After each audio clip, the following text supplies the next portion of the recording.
କହ୍ଲେଇପାଲି ହାଇସ୍କୁଲରେ ବନ ଓ ବନ୍ୟପ୍ରାଣୀ ସୁରକ୍ଷା ଶୀର୍ଷକ ଆଲୋଚନା। କୁଚିଣ୍ଡା।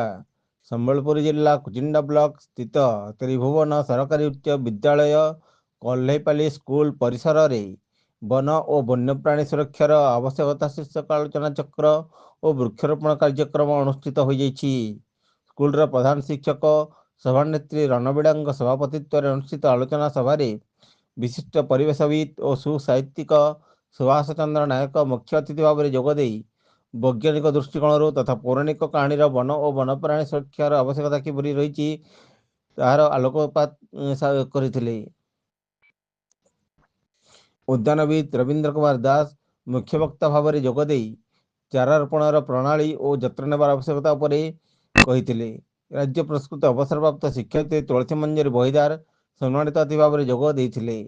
ନିକଟରେ ଆୟୋଜିତ ଜାତୀୟ ସ୍ତରୀୟ କର୍ମଶାଳାରେ ମହାମହିମ ରାଜ୍ୟପାଳଙ୍କ ହସ୍ତରୁ ପରିବେଶବିତ୍ ସୁଭାଷ ନାୟକ ପରିବେଶ ଯୋଦ୍ଧା ସମ୍ମାନ ଲାଭ କରିବା ଏବଂ ବନ୍ୟପ୍ରାଣୀ ସୁରକ୍ଷା ପାଇଁ ମୁଖ୍ୟମନ୍ତ୍ରୀ ପୁରସ୍କାର ପାଇଥିବାରୁ ସ୍କୁଲ ପକ୍ଷରୁ ଶ୍ରୀ ନାୟକଙ୍କ ମାନପତ୍ର ଓ ଉତ୍ତରୀୟ ଦେଇ ସମ୍ବର୍ଦ୍ଧିତ କରାଯାଇଥିଲା।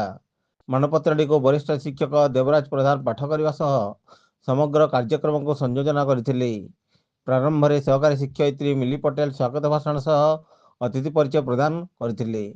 ଏହି ଅବସରରେ ଛାତ୍ରଛାତ୍ରୀ ଓ ଶିକ୍ଷକ ଓ ଶିକ୍ଷୟିତ୍ରୀ ନିଜ ଜନ୍ମଦିନ ଓ ସ୍ୱତନ୍ତ୍ର ଦିବସ ଗୁଡ଼ିକରେ ଚାରା ରୋପଣ କରି ତାର ଯତ୍ନ ନେବାକୁ ହାତ ଉଠାଇ ଶପଥ କରିଥିଲେ। ଏହାପରେ ସମସ୍ତେ ଗୋଟିଏ ଲେଖାଏଁ ଫଳ ଚାରା ରୋପଣ କରିଥିଲେ। ଏହି କାର୍ଯ୍ୟକ୍ରମକୁ ଶିକ୍ଷୟିତ୍ରୀ କଳ୍ପନା ଧାନ, ସୁଚିତ ଏକା, ସଞ୍ଜୁ ମରଇ, କବିତା ପ୍ରଧାନ ଆଦି ସହଯୋଗ କରିଥିଲେ। ବ୍ୟୁରୋ ରିପୋର୍ଟ, ଜନତାଙ୍କ ସ୍ୱର।